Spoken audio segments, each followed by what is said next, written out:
Aujourd'hui, c'est un parcours de choix pour les vélos, sans pente. Mais jusqu'au début des années 70, ce sont des trains qui roulaient ici. Depuis Nontron, on pouvait d'un côté aller jusqu'à Angoulême et de l'autre jusqu'à Brive via Thiviers ou Sarlat via Hautefort. C'est à la fin du 19e siècle que la Dordogne, comme le reste de la France, a été prise d'une fièvre ferroviaire. La gare de Nontron, aujourd'hui fermée, date de 1883.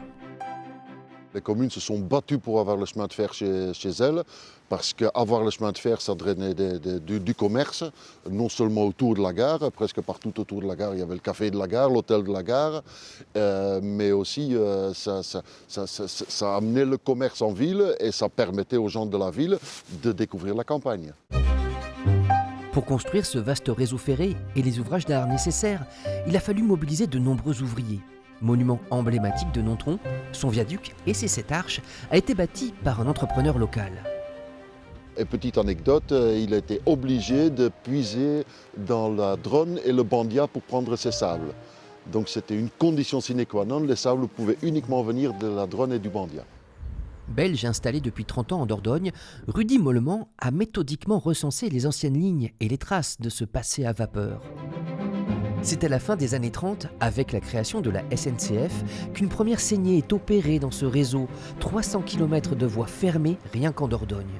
C'est difficile à imaginer, mais par exemple à Saint-Pardoux-la-Rivière se côtoyait aussi bien le train que le tramway. Aujourd'hui, la gare est devenue une maison et les trains passaient au niveau de la piscine et de l'arbre. Ça a fermé ici en 1955, donc comme vous voyez, en 70 ans, la nature a repris ses droits. Mais le propriétaire veille ici quand même à conserver les anciennes inscriptions. J'ai commencé à les repeindre un peu. Je voulais surtout les garder, parce que ça fait partie du patrimoine, tout simplement. Et quand on a changé les portes-fenêtres qui sont à l'extérieur, donc on voit ici, c'est pratiquement la réplique de ce qu'il y avait avant. Cette ancienne gare attire encore régulièrement les curieux, preuve de l'attachement des Périgourdins au chemin de fer.